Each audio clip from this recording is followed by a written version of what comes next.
Good morning everyone, welcome back to GK today. I hope आप सब बिल्कुल ठीक होंगे और आज हम डिस्कस करेंगे 23 और 24 ऑफ जून के सबसे मोस्ट इम्पॉर्टेंट करंट अफेयर्स। चलिए अपना सेशन हम स्टार्ट करते हैं। पहला क्वेश्चन है, recently the central council for research in yoga and naturopathy in collaboration with Svyasa organized a conference on yoga for space at which place. हाल ही में इस सेंट्रल काउंसिल ने स्वयासा यूनिवर्सिटी के साथ कोलैबोरेट करके योगा फॉर स्पेस कॉन्फ्रेंस को कहाँ पे ऑर्गेनाइज किया। तो central council for research in yoga and naturopathy along with Svyasa university ने ऑर्गेनाइज किया योगा फॉर स्पेस कॉन्फ्रेंस को बेंगलुरु सिटी में। ठीक है, कब किया? On the occasion of international day of yoga, जो कि हम 21 ऑफ जून को ऑब्जर्व करते हैं। इस साल के लिए थीम क्या रखी गई थी इस डे और इस कॉन्फ्रेंस के लिए? Yoga for self and society, ये पूरी थीम थी। ठीक है, तो इस इवेंट में कुछ की नोट एड्रेसेस फीचर किए गए फ्रॉम इंडियन इंस्टीट्यूशंस और यहाँ पे डिफरेंट एक्टिविटीज़ को हाईलाइट किया गया जिनसे कि योगा प्रमोट होता है, जैसे कि ग्लोबल कॉन्टेस्ट और इनोवेटिव चैलेंजेस वगैरह। इस कॉन्फ्रेंस में बेसिक फोकस क्या था? रोल ऑफ योगा को एम्फेसाइज करना कि किस तरह से ये एक हेल्दी सोसाइटी को फॉस्टर करता है और इसके पोटेंशियल एप्लीकेशंस क्या क्या हैं फॉर एस्ट्रोनॉट्स। ठीक है, तो याद रखिएगा तीन बातें यहाँ पे कि इंटरनेशनल डे ऑफ योगा होता है 21 ऑफ जून को। थीम है इस साल की yoga for self and society और इसके लिए ये जो कॉन्फ्रेंस है कहाँ पे हुई? आंसर है बेंगलुरु सिटी। चलिए अगली स्लाइड में कुछ कॉन्फ्रेंसेस देख लेते हैं जो न्यूज़ में आए। पहला है, Which city hosted the conference on India's progressive path in the administration of criminal justice system? इस कॉन्फ्रेंस को होस्ट किया गया कोलकाता सिटी के द्वारा। Where was the 112th session of International Labour Conference of International Labour Organization held recently? तो international labour organisation ने conduct की अपनी 112 नंबर की सेशन इंटरनेशनल लेबर कॉन्फ्रेंस की। कहाँ पे? तो इसके हेडक्वार्टर्स में। आंसर है जेनेवा, स्विट्जरलैंड। ठीक है, recently where was the international conference on nuclear security held? ये जो कॉन्फ्रेंस है ये कंडक्ट हुई है वियना सिटी में और वियना सिटी कहाँ पे है? ऑस्ट्रिया में। ठीक है, recently where was the ocean decade conference 2024 held? ये कॉन्फ्रेंस हुई है बार्सिलोना में। बार्सिलोना है स्पेन में। और लास्ट है, recently which country hosted the first international rainbow tourism conference? पहली international rainbow tourism conference host की गई है नेपाल के द्वारा और यहाँ पे बेनिफिशरीज इसके कौन हैं, यानी कि किन के बारे में यहाँ पे डिस्कशन हुआ था? तो आंसर है ट्रांसजेंडर कम्युनिटी, क्योंकि रेनबो जो है वो ट्रांसजेंडर कम्युनिटी को रिप्रेजेंट करता है। ठीक है, सेकेंड क्वेश्चन है, recently who one a gold medal at the Paavo Nurmi games in Finland? सबसे पहले याद रखिएगा पावो नुर्मी गेम्स कहाँ पे हुए? फिनलैंड कंट्री में। इस दौरान गोल्ड मेडल किसने जीता? आपको ये बताना है। तो ये है हमारे Olympic gold medallist Neeraj Chopra.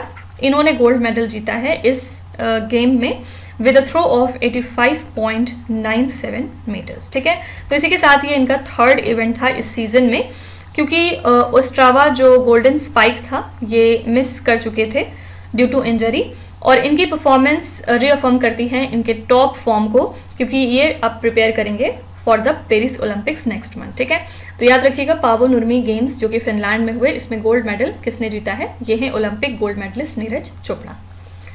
चलिए कुछ रिसेंट विनर्स देखते हैं। Recently which state has won the award for maximum wind power installed capacity? सबसे ज्यादा विंड पावर जनरेशन किस स्टेट ने किया है? इसके लिए इनको अवार्ड दिया गया। आंसर है Gujarat. Recently who won the FIDE under 20 girls world chess championship 2024? इसके लिए विनर कौन है? इनका नाम है Divya Deshmukh. Iga Swiatek who recently won the French Open 2024 women's title belongs to which country? Iga Swiatek ने इस साल का फ्रेंच ओपन जीत लिया है, वुमेन्स टाइटल बेसिकली, और ये पोलैंड कंट्री को बिलोंग करती हैं। आपको बताना है कि फ्रेंच ओपन 2024 में मेंस टाइटल के विनर कौन थे? Recently who won the Norway chess tournament 2024 with 17.5 points? ये जीता है टूर्नामेंट मैग्नस कार्लसन ने। Recently who won a gold medal in the men's 10 meter air pistol event at the ISSF World Cup 2024 in Munich, Germany? ये gold medal जीता है सरबजोत सिंह ने। ठीक है, नेक्स्ट है, which day is observed as the world refugee day every year? World refugee day हम कब observe करते हैं? वर्ल्ड रेफ्यूजी डे होता है 20 ऑफ जून को एनुअली और इस दिन हम अवेयरनेस क्रिएट करते हैं about the plight of refugees and इनके इंक्लूजन को प्रमोट करते हैं। ठीक है, इस साल के लिए हमने थीम क्या रखी है वर्ल्ड रेफ्यूजी डे के लिए, for a world where refugees are welcomed, ये पूरी थीम है। ठीक है, इस दिन को स्टैब्लिश किया गया था 2001 में to mark the 1951 refugee convention की 50th एनिवर्सरी, और इसके थ्रू इंटरनेशनल कोऑपरेशन को अंडरस्कोर किया जाता है।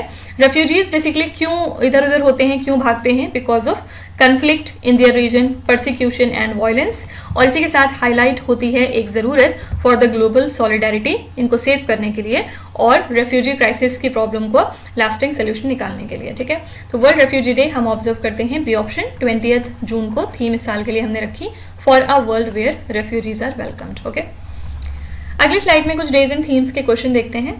पहला है what is the theme of international yoga day 2024। इसके बारे में हमने अभी जस्ट बात की है फर्स्ट क्वेश्चन में।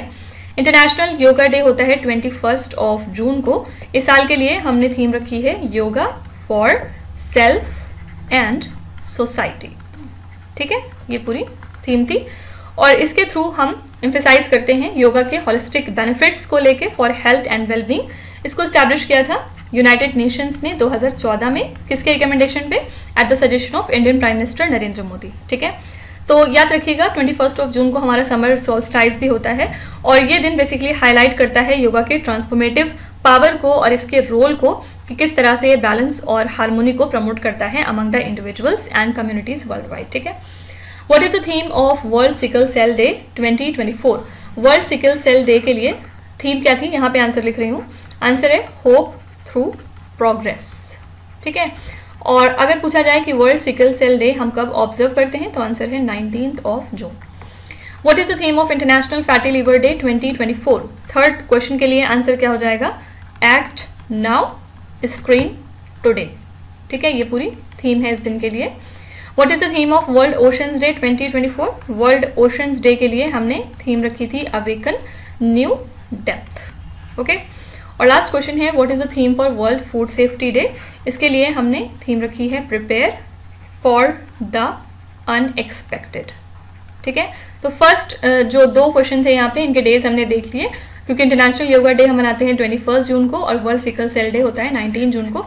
आपको बताना है कि ये जो रेस्ट 3 डेज हैं, international fatty liver day, world oceans day और वर्ल्ड फूड सेफ्टी डे, ये हम कब कब मनाते हैं, कौन कौन से दिन। तो सब लोग अपना जवाब कमेंट्स में मेंशन करेंगे। ऑलरेडी हम ये सारे क्वेश्चंस पीछे पढ़ चुके हैं। ठीक है, which airport recently became the first in the country to introduce a self service baggage drop system. कौन सा एयरपोर्ट पहला बन चुका है कंट्री का जिसने कि इंट्रोड्यूस करी है एक self service baggage drop system को। यहाँ पे आंसर हो जाएगा इंदिरा गांधी इंटरनेशनल एयरपोर्ट, जो कि दिल्ली में है। इन्होंने लॉन्च की है अपनी self service baggage drop system को, जहाँ पे 50 यूनिट्स को इंस्टॉल किया गया है इन अक्रॉस टर्मिनल्स 1 एंड 3। ठीक है, तो ये अवेलेबल रहेगा एयर इंडिया के पैसेंजर्स के लिए, इंडिगो के लिए और साथ ही एयर इंडिया एक्सप्रेस के पैसेंजर्स के लिए। ये सिस्टम पैसेंजर्स को अलाउ करता है कि वो टैग्स को प्रिंट कर सकें एट कियोस्क और बैग्स को ये प्लेस करेंगे कन्वेयर बेल्ट पे। कंप्लीट इनकी चेक इन हो जाएगी बहुत ही जल्द, जिसके बाद और ये चेक करेगा एयरलाइन क्राइटेरिया को, जैसे कि कोई अगर डेंजरस गुड्स हैं उनके बैग्स में तो वो डिक्लेयर हो जाएगा internally for a seamless experience. ठीक है, तो इंदिरा गांधी इंटरनेशनल एयरपोर्ट जो कि दिल्ली में है, ये इंडिया का पहला एयरपोर्ट बन गया है जिसने कि इंट्रोड्यूस किया है self service baggage drop system. चलिए कुछ करंट अफेयर्स देखेंगे रिगार्डिंग फर्स्ट इन न्यूज। पहला क्वेश्चन है, recently the union cabinet approved 2869.65 crore rupees development plan for Lal Bahadur Shastri International Airport. It is located in which Indian city? Union cabinet ने इतने amount का एक development plan announce किया है Lal Bahadur Shastri international airport के लिए, जो कि लाई करता है वाराणसी में। ठीक है, इसको मैनेज कौन करता है, एयरपोर्ट्स अथॉरिटी ऑफ इंडिया। और ये प्रोजेक्ट जो है इसका पर्पस है पैसेंजर कैपेसिटी को एक्सपैंड करना सिग्निफिकेंटली। की फीचर्स इसमें क्या क्या हैं, जैसे कि एक नया टर्मिनल बनाया जाएगा जो कि होगा 75,000 स्क्वायर मीटर्स में, और जो रनवेज हैं उनको बढ़ाया जाएगा। इसके अलावा एनलार्ज्ड एप्रन यहाँ पे इंक्लूड किया जाएगा।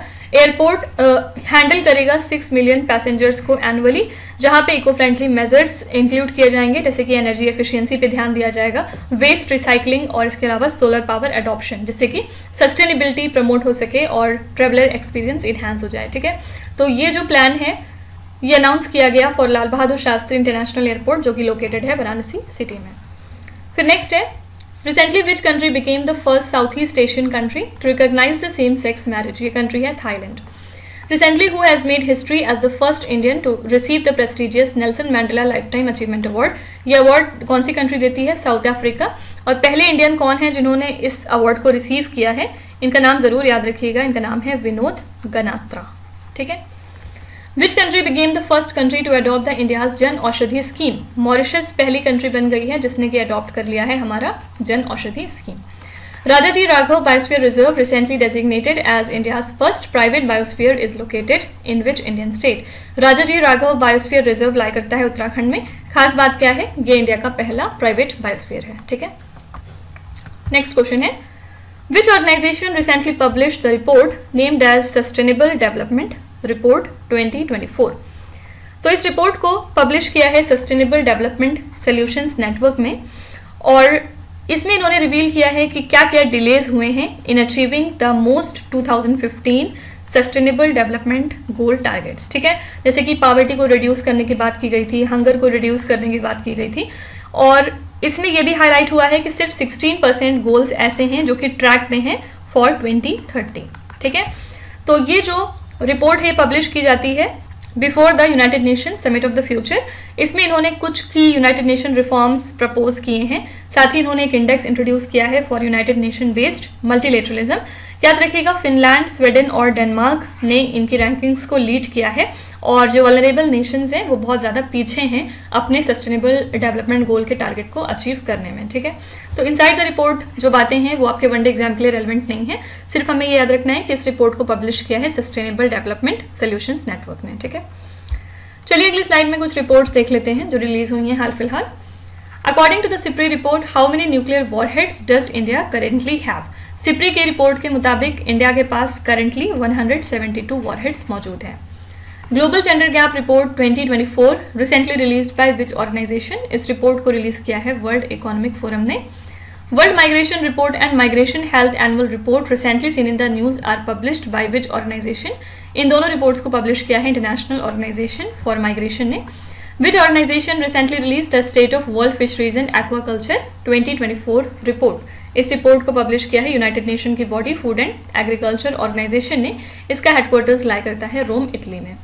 State of Ocean Report 2024 recently released by which organization? ये रिपोर्ट पब्लिश की है कुछ दिनों पहले यूनेस्को ने। ठीक है, नेक्स्ट है, what is the rank of India on the energy transition index 2024? India की रैंक क्या है इस इंडेक्स में? तो इंडिया की रैंक है 63rd on the global energy transition index, जो कि रिलीज करता है वर्ल्ड इकोनॉमिक फोरम। ठीक है, इस इंडेक्स में मॉनिटर किया गया एक ग्लोबल शिफ्ट को towards sustainable, secure and accessible energy system. याद रखिएगा, इस रैंकिंग को टॉप किया है स्वीडन ने, फिर इसके बाद इसको फॉलो किया है डेनमार्क और फिनलैंड जैसी कंट्रीज ने। ठीक है, तो डिस्पाइट की कुछ नोटेबल प्रोग्रेस दिखाई दिया है by the emerging economics like Brazil and China, फिर भी 83% ऑफ कंट्रीज ऐसी हैं जो कि रिग्रेस कर रही हैं इन सिक्योरिटी, इक्विटी और सस्टेनेबिलिटी। तो जो गैप है between advanced and developing economies वो बहुत ही नैरो है डिस्पाइट द डिस्पैरिटीज। ठीक है, तो 3 बातें याद रखिएगा यहाँ पे। सबसे पहले, एनर्जी ट्रांजिशन इंडेक्स को कौन सी बॉडी रिलीज करती है? तो answer is world Economic forum, जिसका हेडक्वार्टर्स है डावोस, स्विट्जरलैंड में। और उसके बाद इंडिया की रैंक इसमें क्या है? 63rd। टॉप मोस्ट कंट्रीज में कौन सी है? Answer is Sweden. ठीक है, अगली स्लाइड में इंडिया की हम रैंक्स देखेंगे कुछ डिफरेंट इंडेसेस में जो 2024 में रिलीज हुए हैं। पहला है, what is the rank of India in the environment performance index 2024? इस इंडेक्स में इंडिया की रैंक बहुत ही खराब साबित हुई, 176 है। What is the rank of India in the world press freedom index 2024? इसमें हमारी रैंक है 159। According to world cyber crime index 2024, what is the rank of India in cyber crime globally? इस मामले में हम 10th नंबर पे आते हैं। What is the rank of India's GEM portal as an e-commerce platform in the world? India का जो GEM portal है वो 3rd नंबर पे आता है worldwide as an e-commerce platform. What is the rank of India in the World Happiness Report 2024? World happiness report में India की rank है 126। आपको बताना है कि दुनिया की सबसे खुशहाल कंट्री कौन सी है, उसका नाम कमेंट्स में मेंशन करिएगा। Next question, What is the main objective of the 5G Intelligent Village Initiative recently seen in the news? 5G Intelligent Village Initiative का पर्पस क्या है? तो डिपार्टमेंट ऑफ टेलीकम्युनिकेशन ने हाल ही में 2 इनिशिएटिव्स अपने अनाउंस किए हैं। इसमें पहला है 5G Intelligent Village और सेकेंड है क्वांटम एनक्रिप्शन एल्गोरिथम। ठीक है, जिससे कि टेलीकॉम सेक्टर में इनोवेशन लाया जा सके। ये जो प्रपोजल्स हैं इनका पर्पज़ है क्विकली अगर हम समझें तो 5G टेक्नोलॉजी को हार्नेस करना फॉर इक्विटेबल टेक्नोलॉजी एडवांसमेंट, जहां पे फोकस इनका है rural upliftment through ultra reliable low latency communication and massive machine type communication. ठीक है, ये इनिशिएटिव्स टारगेट करते हैं क्रिटिकल एरियाज को लाइक एग्रीकल्चर हो गया, education, health care, governance and sustainability. ठीक है, तो 5G कनेक्टिविटी के बेनिफिट्स इससे डिमॉन्स्ट्रेट होंगे इन सिलेक्टेड विलेजेस। तो 5G इंटेलिजेंट विलेज का पर्पस यहाँ पे पूछा जा रहा है आपसे, आंसर है to uplift the rural communities through 5G technology. चलिए अगली स्लाइड में कुछ रिसेंट न्यूज देखते हैं। पहला क्वेश्चन है, e Shram portal recently seen in the news is launch by which ministry. E Shram portal है ministry of labour and employment का। तो जो 112th इंटरनेशनल लेबर कॉन्फ्रेंस हुई थी इन जेनेवा स्विट्जरलैंड, यहाँ पे इंडिया के डेलीगेशन को लीड किया था secretary at ministry of labour and employment ने। यहाँ पे इन्होंने ई श्रम पोर्टल को हाईलाइट किया, जिसको कि लॉन्च किया गया था 2021 में, और इस पोर्टल में रजिस्टर किया जाता है अनऑर्गेनाइज्ड वर्कर्स को इन अक्रॉस 400 ऑक्यूपेशन। ठीक है, तो ये कॉम्प्रिहेंसिव नेशनल डेटाबेस प्रोवाइड करता है, फुली आधार वेरीफाइड है और पर्पज है एक्सेस को फैसिलिटेट करना to the social security schemes. E Shram portal integrate करता है with the National Career Service, Skill India Digital Hub, My Scheme portal and Pradhan Mantri Shram Yogi मनधान scheme. ठीक है, तो ई श्रम पोर्टल किस मिनिस्ट्री से रिलेटेड है, आंसर है ministry of labour and employment. Recently, how much funding has approved by Asian Development Bank to improve India's health system preparedness?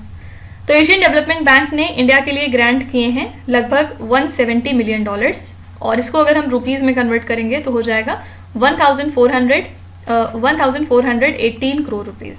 ठीक है, जिससे कि जो इंडिया के हेल्थ केयर सिस्टम है उसकी रेडनेस और रिस्पॉन्स कैपेबिलिटीज़ को इन्हांस किया जाए, और ये अलाइन करता है विद इंडिया के नेशनल हेल्थ पॉलिसी 2017। ठीक है, तो ये पॉलिसी बेस्ड लोन होते हैं जिनका पर्पज है गवर्नेंस को इम्प्रूव करना और पॉलिसी फ्रेमवर्क्स को इम्प्रूव करना, जो कि बहुत ज़रूरी हैं for achieving universal health care coverage. ठीक है, तो यहाँ पे ADB ने $170 मिलियन अप्रूव किए हैं। What is the current IUCN status of Iberian Lynx recently seen in the news? इनका current IUCN status है vulnerable। Mudgal fort recently seen in the news is located in which Indian state? Mudgal fort lie करता है कर्नाटका में। और last है Kashi Vishwanath temple corridor project recently seen in the news is associated with which Indian state? ये project है UP का। ठीक है, नेक्स्ट है INS Sunaina recently seen in the news belongs to which type of class? INS Sunaina जो आजकल चर्चे में है, ये किस क्लास की शिप है आपको ये बताना है। तो ये एक Saryu class offshore patrol vessel है, जिसको कि हाल ही में कोची में कमीशन कर दिया गया है, और ये बेस्ड है under the southern naval command. ठीक है, तो हाल ही में इसने विजिट किया है पोर्ट विक्टोरिया को। पोर्ट विक्टोरिया कहाँ पे लाई करता है, सीशेल्स में। फाइन, तो ये जो विजिट है ये इसका पर्पस क्या है, कॉपरेशन को इन्हांस करना between Indian navy and Seychelles coast guard under the vision Sagar. Fine, इसको बनाया गया है at the Goa shipyards limited. INS Sunaina support करती है फ्लीट ऑपरेशंस को, कोस्टल पेट्रोल्स को, ओशन सर्विलांस को, और इसकी मैक्सिमम स्पीड हो सकती है 25 नॉट्स। ठीक है, तो ये एक सरयू क्लास की ऑफशोर पेट्रोल वेसल है। आइए कुछ नेवी करंट अफेयर्स देखते हैं। Recently who became the first women helicopter pilot of Indian navy? इनका नाम है अनामिका B राजीव। ठीक है, ये पहली वुमेन हेलीकॉप्टर पायलट है इंडियन नेवी में। Recently, which Indian naval ship visited Vietnam as a part of Indian Navy's Operation Deployment? Operation Deployment के तहत INS किल्टन गई थी वियतनाम कंट्री को विजिट करने। Which Indian naval sailing vessel recently marked a historic trans-oceanic expedition of nearly 2 months by the 2 women officers of Indian Navy? इसका नाम है Indian Naval Sailing Vessel तारनी। ठीक है, Recently, Navy Chief Admiral R. Harikumar has awarded an on-the-spot unit citation to which Indian naval ship for anti-piracy operations? इसका नाम है INS Sharda. ठीक है, और लास्ट है recently the Indian navy has set up its first independent headquarters named as Nausena Bhavan at which place? Indian navy ने पहली बार अपना एक इंडिपेंडेंट हेडक्वार्टर एस्टैब्लिश किया है नई दिल्ली में, और इसका नाम है नौसेना भवन। ठीक है, नेक्स्ट है Wadhwan port recently seen in the news is to be constructed in which Indian state? Wadhwan port कहाँ पे बिल्ड किया जा रहा है? यूनियन कैबिनेट ने अप्रूव किया है ग्रीन फील्ड मेजर पोर्ट का डेवलपमेंट एट वाधवन महाराष्ट्र, और इसको कंस्ट्रक्ट किया जाएगा via a special purpose vehicle by the Jawaharlal Nehru port authority and Maharashtra maritime board. ठीक है, तो ये एक all weather deep draft port है जो कि सपोर्ट करेगा पीएम गति शक्ति प्रोग्राम को। ये लोकेटेड है पालघर डिस्ट्रिक्ट में और इसको बनवाया जा रहा है थ्रू पीपीपी मॉडल यानी कि पब्लिक प्राइवेट पार्टनरशिप मॉडल। ठीक है, इसमें 20 मीटर्स का ड्राफ्ट होगा और ये बूस्ट करेगा एक्जिम ट्रेड को। तो वाधवन पोर्ट की लोकेशन क्या है? Answer is Maharashtra state. चलिए कुछ स्टेट करंट अफेयर्स देखते हैं। Which state received the highest number of complaints to the National Commission for Women in 2024? सबसे ज्यादा कंप्लेंट्स दर्ज कराई हैं यूपी ने to the national commission for women. Muralidhar Chandrakant Bhandare who recently passed away was the former governor of which Indian state? इनका हाल ही में निधन हो गया है और ये ओडिशा के फॉर्मर गवर्नर रह चुके हैं। Which state government recently launched the mission निश्चय? इसको लॉन्च किया है पंजाब की सरकार ने। पर्पज यहाँ पे क्या है? जो भी ड्रग रिलेटेड प्रॉब्लम है उनको टैकल करना, यानी कि ये एक तरह का एंटी ड्रग कैंपेन है। Raja Parba recently seen in the news is an agricultural based festival of which Indian state? ये फेस्टिवल है ओडिशा का। और लास्ट है Kheer Bhawani temple recently seen in the news is located in which state और द यूनियन टेरिटरी? ये temple है Jammu and Kashmir में। Last question है स्वामी विवेकानंद निःशक्त स्वावलंबन प्रोत्साहन scheme recently seen in the news is a social security scheme of which Indian state? तो answer हो जाएगा यहाँ पे ए ऑप्शन झारखंड। झारखंड में ऐसे इंडिविजुअल्स जिनको सिकल सेल अनीमिया है उनको मंथली पेंशन दी जाएगी 1000 रुपए की अंडर दिस स्कीम। ठीक है, तो डिस्ट्रिक्ट एडमिनिस्ट्रेशन ने इसके लिए इनिशियल तौर पे आइडेंटिफाई किए हैं 9 बेनिफिशरीज को फ्रॉम वेरियस ब्लॉक्स जिनको कि इंश्योर किया जाएगा ongoing coverage for new cases. Sickle cell screening बहुत एक्सटेंसिव है, इसमें 46 केसेस को आइडेंटिफाई किया गया है अमंग ओवर 99,000 पीपल जिनको कि टेस्ट किया गया। ठीक है, तो यहाँ पे बस याद रखिएगा कि इसके अंतर्गत पेंशन दी जा रही है sickle cell anaemia disease person को और कितने अमाउंट की? 1000 रुपीज़ की। कहाँ पे? झारखंड स्टेट में। ठीक है, तो ये एक सोशल सिक्योरिटी स्कीम है झारखंड स्टेट की। अगली स्लाइड में चलिए कुछ स्कीम्स रिलेटेड करंट अफेयर देखते हैं। पहला है What is the aim of the National Forensic Infrastructure Enhancement Scheme recently approved by the Government of India? इसका पर्पस क्या है? इसका पर्पस है to strengthen the criminal forensic infrastructure. ठीक है, तो इंडियन गवर्नमेंट ने इस स्कीम को अप्रूव किया है जिससे कि फॉरेंसिक इंफ्रास्ट्रक्चर को हम स्ट्रेंथन कर सकें, जिससे ऑब्वियसली क्रिमिनल जस्टिस सिस्टम हमारा मजबूत होगा। और यूनियन कैबिनेट ने इसको अप्रूव कर दिया है। ये नए क्रिमिनल लॉज को सपोर्ट करेगा जो कि इफेक्टिव होंगे फ्रॉम 1 जुलाई 2024। ठीक है, तो यहाँ पे इसका पर्पस क्या है? क्रिमिनल फॉरेंसिक इंफ्रास्ट्रक्चर को और मजबूत करना। इंदिरा गांधी प्यारी बहना सुख सम्मान निधि योजना recently seen in the news is launched by which Indian state? इस योजना को लॉन्च किया है हिमाचल प्रदेश की सरकार ने। अब वो आवास योजना विच वो scene in the news is associated with which Indian state? ये है झारखंड स्टेट की स्कीम। स्वामी विवेकानंद निःशक्त स्वावलंबन प्रोत्साहन scheme recently seen in the news is a social security scheme of which Indian state? ये है झारखंड की scheme. Recently which ministry launch the electric mobility promotion scheme 2024? इसको लॉन्च किया है मिनिस्ट्री ऑफ हैवी इंडस्ट्रीज ने। ठीक है, तो इसी के साथ हमारे आज के सभी इंपॉर्टेंट करंट अफेयर्स कवर होते हैं। आई होप कि आपने सेशन को काफ़ी एंजॉय किया होगा और डेफिनेटली आप काफ़ी कुछ नया सीख के जा रहे होंगे। एनीवेज, कल के लेक्चर में एक मिस्टेक हो गई थी जो मुझे यहाँ पे करेक्ट करना है। हमने बात की थी अबाउट न्यू प्रोटेम स्पीकर, जहाँ पे मैंने गलती से आपको नाम बताया था क्या? के सुरेश, लेकिन वो गलत है। I am sorry for it. यहाँ पे करेक्ट आंसर हो जाएगा भरतृहारी महताब। ठीक है, ये हमारे नए प्रोटेम स्पीकर हैं। चलिए फिर आपकी क्विज पे चलते हैं, जहाँ पे स्क्रीन पे आपको 5 क्वेश्चन दिखाई दे रहे होंगे। यहाँ पे आपको वीडियो को पॉज करना है, हर क्वेश्चन को ध्यान से पढ़ना है और इसमें से आपको जितने भी आते हैं आप उनका जवाब कमेंट्स में मेंशन कर सकते हैं। और जो नहीं आते उसके लिए बिल्कुल भी परेशान होने की ज़रूरत नहीं है। विथ टाइम डेफिनेटली आपका स्कोर जो है वो इम्प्रूव करेगा, बस आपको हमारे साथ कंसिस्टेंट और परसिस्टेंट रहने की ज़रूरत है। So that's it for today. I hope you have like the session. आज का सेशन आपको कैसा लगा आप ज़रूर बताइएगा कमेंट्स में। साथ ही साथ आपका कोई भी रिव्यू है, फीडबैक है या फिर सजेशन है तो वो भी आप हमें बता सकते हैं। हमें जानकर खुशी होगी और हम पूरी कोशिश करेंगे उसको इम्प्लीमेंट करने की। तो कल फिर हम लेंगे सेम टाइम सेम जगह कल के करंट अफेयर्स के साथ। Till then stay tuned. Thank you so much for watching and please do not forget to subscribe to GK Today. With this means Hatsana signing off.